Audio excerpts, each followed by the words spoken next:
तो इस लेक्चर में हम लोग देखते हैं डिवीजन। डिवीजन मतलब होता है ग्रुप फॉर्म करना।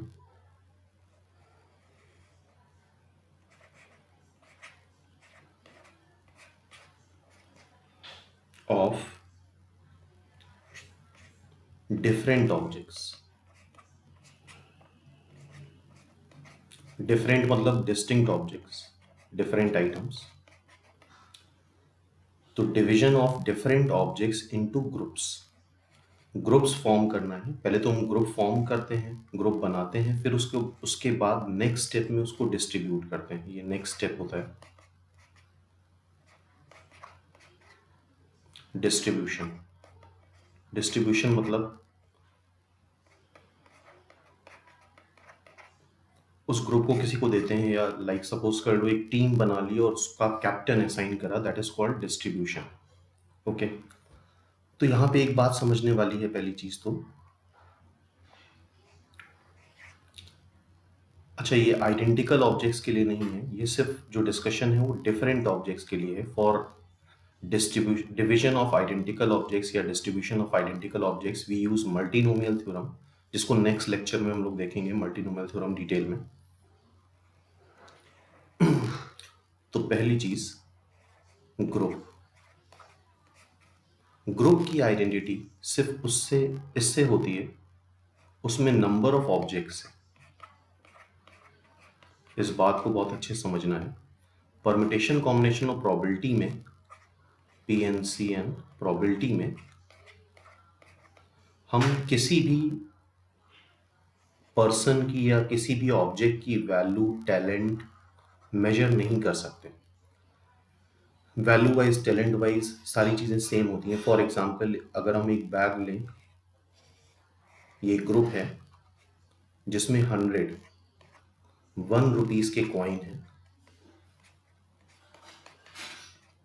और एक बैग लें जिसमें 100 गोल्ड कॉइन है 10 ग्राम्स के।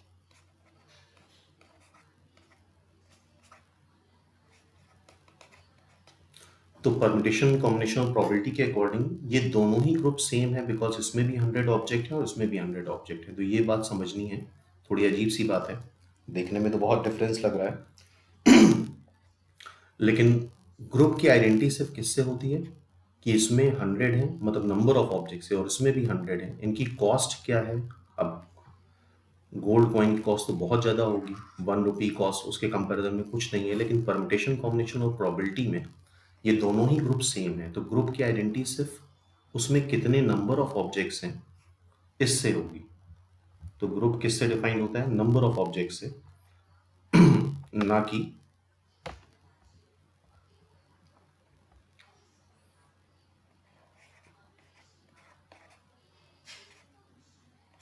ग्रुप की आइडेंटिटी होगी नंबर ऑफ ऑब्जेक्ट्स। जैसे किसी केस में अगर हम 1 रुपीज़ कॉइन 101 कर दें और ये गोल्ड कॉइन 100 कर दें, तो अब ये दोनों ग्रुप डिफरेंट है। ओके, इसके बाद एक चीज और होती है डिफरेंट ऑब्जेक्ट्स।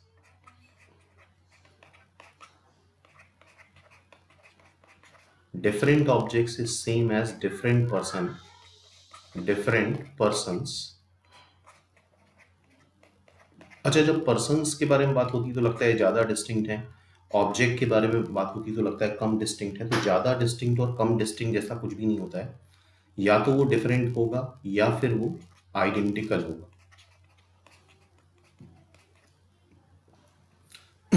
सपोज कर लें कुछ 100 पर्सन्स हैं या 100 स्टूडेंट्स हैं, और ये प्रिपरेशन कर रहे हैं NIT के लिए, और इनका एडमिशन हो जाता है लेट्स से NIT त्रिची में। तो जब जब तक ये 100 स्टूडेंट अलग थे तब तक ये डिफरेंट थे। लेकिन जब ये NIT त्रिची में पहुंच गए, लेट्स से 50 स्टूडेंट उसमें से NIT त्रिची में पहुंच गए, तो अब इनकी जो आइडेंटिटी है वो NIT त्रिची के नाम से होगी। मतलब इनकी खुद की आइडेंटिटी खत्म हो गई, अब इनकी आइडेंटिटी क्या हो गई? उस ग्रुप के नाम से होगी। ओके, तो अब ये सारे स्टूडेंट इक्विवेलेंट हो गए। अब इनको एनआईटी त्रिची के नाम से जाना जाएगा। ये यहाँ के स्टूडेंट्स हैं, इनकी खुद की आइडेंटिटी खत्म हो गई, और जब तक वो उसका पार्ट नहीं थे तब तक वो डिफरेंट थे। लेकिन जब वो इस ग्रुप का पार्ट बन गए तो सिर्फ अब मैटर ये करेगा कि उसमें कितने स्टूडेंट्स हैं। स्टूडेंट वाइज ये आइडेंटिकल हो जाएंगे। तो ये बात समझने वाली है, बहुत इंपॉर्टेंट है। तो फिर सिर्फ इनका नंबर मैटर करेगा, वो स्टूडेंट कौन से हैं ये मैटर नहीं करेगा। ग्रुप बनने के बाद वो स्टूडेंट कितने हैं, हाउ मेनी,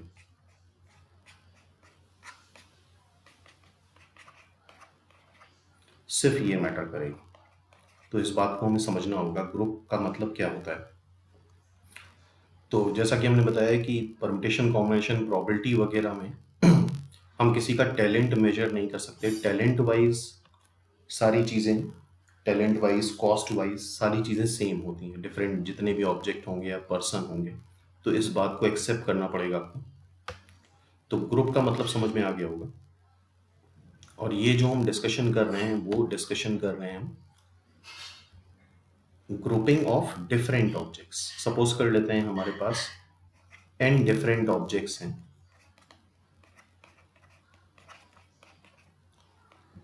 और इससे हमें ग्रुप बनाने हैं, अलग अलग ग्रुप बनाने हैं। ग्रुप 1 बनाना है जिसमें R1 ऑब्जेक्ट्स हों, ग्रुप 2 बनाना है जिसमें R2 ऑब्जेक्ट्स हों, ग्रुप 3 बनाना है जिसमें R3 ऑब्जेक्ट्स हों।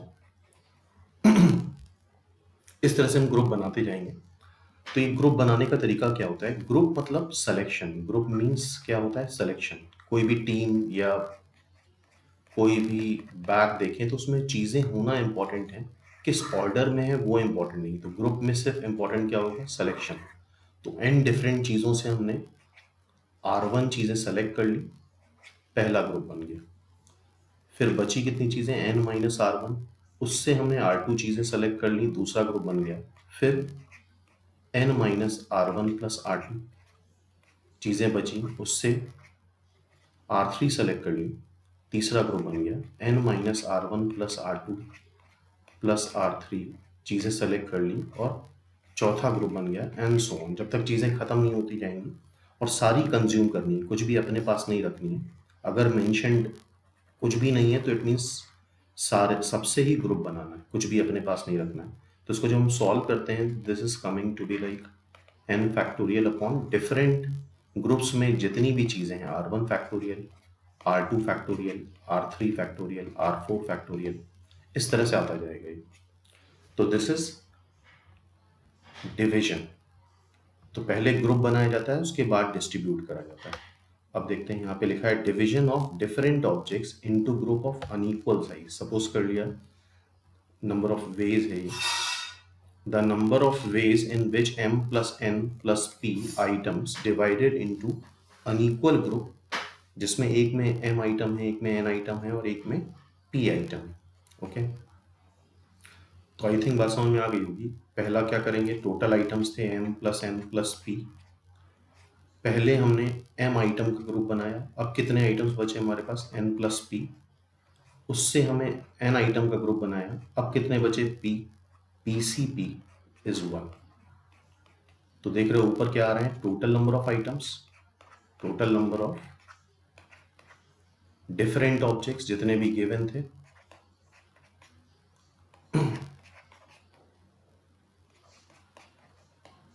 अपॉन नीचे आ रहा है हर एक ग्रुप में जितने भी ऑब्जेक्ट्स हैं। पहले ग्रुप में m ऑब्जेक्ट्स हैं, दूसरे ग्रुप में n ऑब्जेक्ट्स हैं, तीसरे ग्रुप में p ऑब्जेक्ट्स हैं। This is the simple formula जो याद होना चाहिए।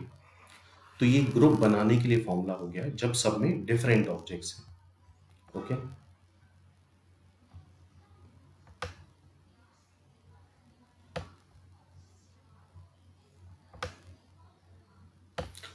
नेक्स्ट है the number of ways to distribute. अब इसको डिस्ट्रीब्यूट करना है।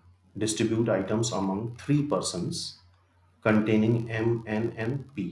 तो पहले तो ग्रुप फॉर्म कर लेंगे। पहला स्टेप होगा ग्रुप बनाना। 3 ग्रुप बन गए, G1, G2, G3, और उनको 3 पर्सन्स को डिस्ट्रीब्यूट करना है। यहाँ पे एक बात अंडरस्टूड है कि हर एक पर्सन को एक ही ग्रुप दिया जाता है डिवीजन एंड डिस्ट्रीब्यूशन में।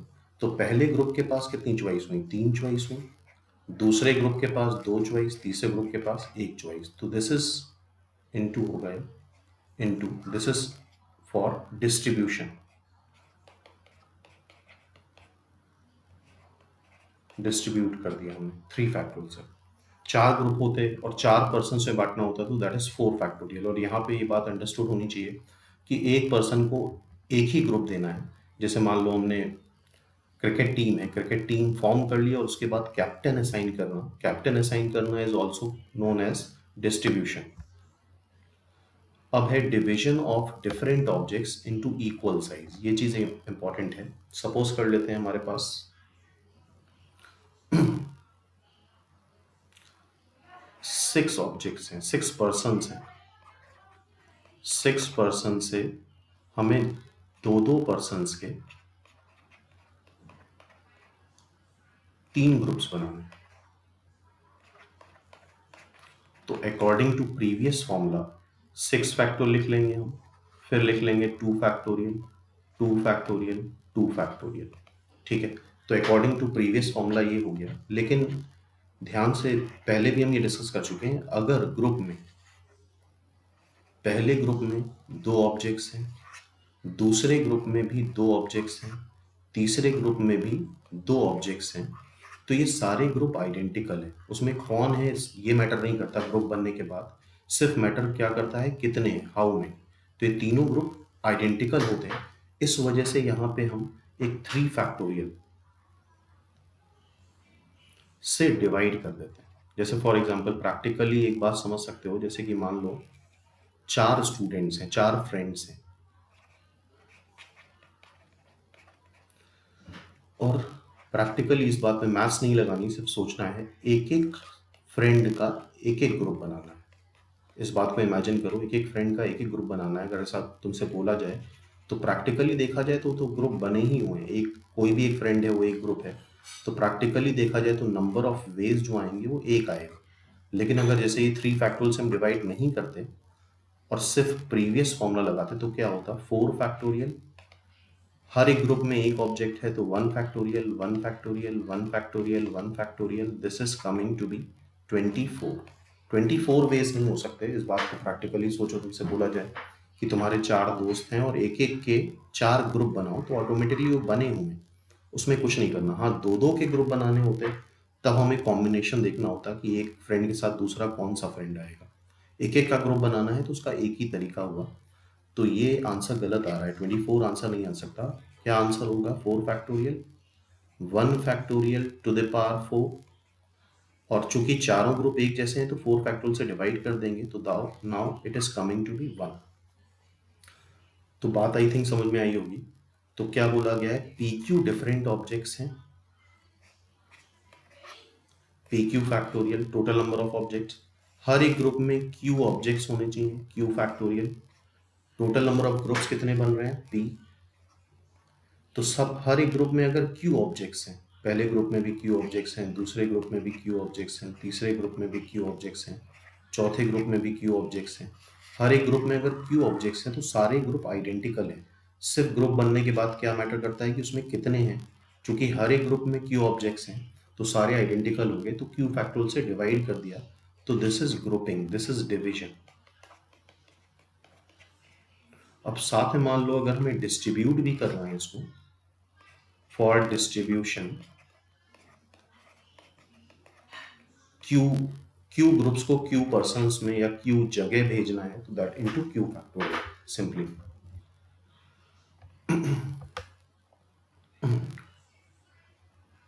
तो यहाँ पे वही करा गया है, पी फैक्टोरियल, लाइक सॉरी, ये पी ग्रुप्स थे, ऊपर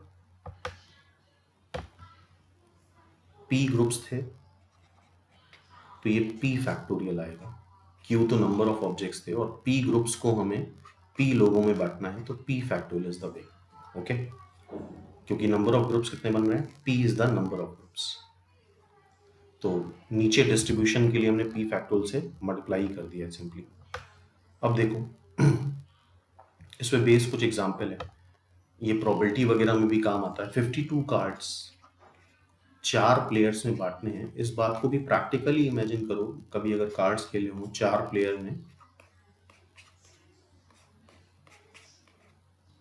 कार्ड्स अगर इमेजिन करो तो यूजुअली तो 1 बाय 1 कार्ड डिस्ट्रीब्यूट करे जाते हैं, लेकिन परमिटेशन, कॉम्बिनेशन एंड प्रोबेबिलिटी में 1 बाय 1 कार्ड डिस्ट्रीब्यूट नहीं करे जाते। इस बात को ध्यान रखना है। अगर हम 1 बाय 1 कार्ड डिस्ट्रीब्यूट करेंगे तो इस तरह से डिस्ट्रीब्यूट होगा 1 बाय 1 में।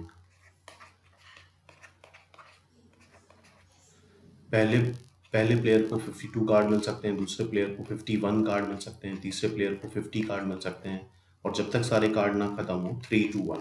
तो दिस इज 52 फैक्टोरियल, जो कि रॉन्ग है, क्योंकि इस केस में यहाँ पे अरेंजमेंट भी हो रहा है। अगर पिछली बात याद हो तो 52 स्टूडेंट्स हैं और एक लाइन में अरेंज करना है, तो that is coming to be 52 factorial. और अगर इमेजिन करो तुम्हारे पास 13 कार्ड हैं, 4 प्लेयर्स में तुम खेल रहे हो, तो पत्तों का अरेंज होना इंपॉर्टेंट नहीं है, सिर्फ एक अच्छे कार्ड्स होना इंपॉर्टेंट है। उसको हम कैसे अरेंज करते हैं वो गेम के लिए इरेलीवेंट है। ओके, जैसे क्रिकेट टीम है, क्रिकेट टीम में 11 प्लेयर्स हैं। अब इसमें तुम लोग बात करोगे कि ओपनिंग बैट्समैन कौन है और दुनिया भर की चीज़ें, लेकिन परमिटेशन, कॉम्बिनेशन और प्रोबेबिलिटी में ये बात मैटर नहीं करती। हमारे पास अच्छे 11 प्लेयर्स होने चाहिए। पहले कौन आ रहा है, ओपनिंग कौन कर रहा है, ये सब चीज़ें मैटर नहीं करेंगी। इस बात को एक्सेप्ट करना होगा, मानना होगा in case of probability and permutation, because यहाँ पे हम कौन अच्छा बैट्समैन है, कौन अच्छा बॉलर है, उस बात को हम डिसाइड नहीं कर सकते without with using any mathematical formula.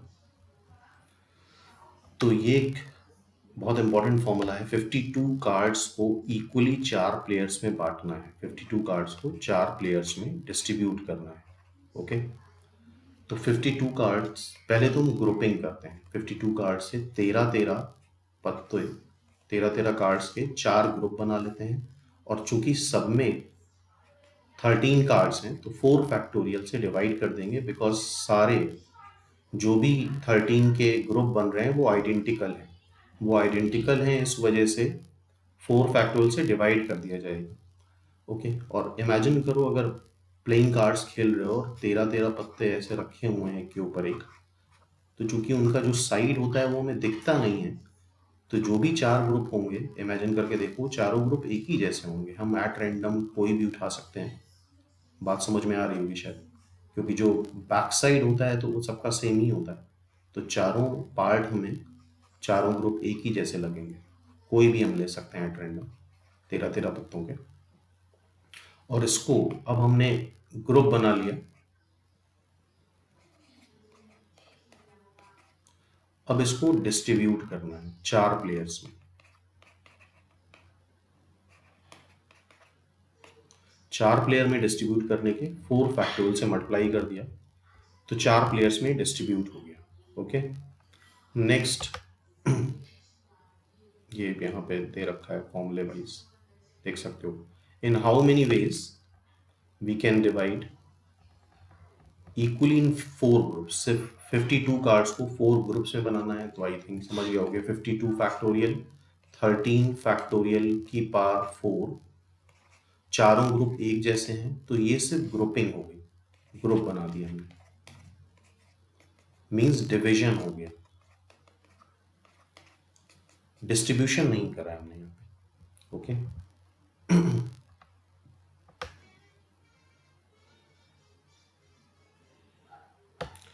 the correct choose the correct number of ways in which 15 different books can be divided into 5 books, 5 books each। ठीक है,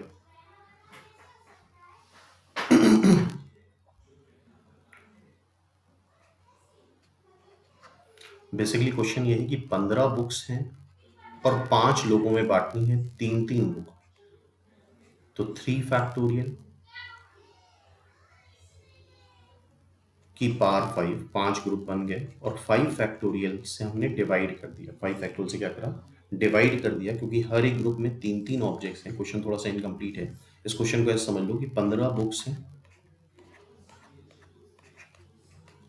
और उसको डिवाइड करना है 5 ग्रुप में, each containing 3 books, each containing 3 books.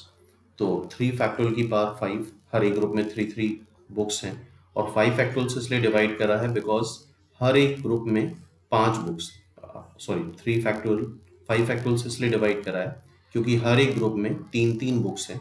First group में भी 3 books हैं, सेकेंड ग्रुप में भी 3 बुक्स हैं, थर्ड ग्रुप में भी 3 बुक्स हैं, फोर्थ ग्रुप में भी 3 बुक्स हैं, फिफ्थ ग्रुप में भी 3 बुक्स हैं। तो 5 फैक्ट, ये सारे ग्रुप्स क्या हो जाएंगे, आइडेंटिकल हो जाएंगे, इसलिए हमने 5 फैक्टोरियल से डिवाइड कर दिया। ऑल ग्रुप्स आर आइडेंटिकल क्योंकि हर एक ग्रुप में 3 डिफरेंट ऑब्जेक्ट्स हैं। Number of veg, I think अब ये एग्जांपल क्लियर हो गया होगा। 52 कार्ड्स अमंग 4 प्लेयर, तो this is the answer, simple. 4 factorial से डिवाइड करेंगे, 4 फैक्टोरियल से मल्टीप्लाई करेंगे। तो ये क्वेश्चन काफ़ी बनते हैं प्रोबेबिलिटी में, तो वहाँ पे डिस्ट्रीब्यूशन ऑफ कार्ड के लिए हम यही फॉर्मूला यूज़ करेंगे, याद रखना है। तो नेक्स्ट लेक्चर में अब हम लोग डिस्कस करेंगे division and distribution of identical objects, जिसके लिए हम यूज़ करते हैं मल्टीनोमियल थ्योरम, मल्टीनोमियल थ्योरम, जिसको डिटेल में पढ़ेंगे। ओके।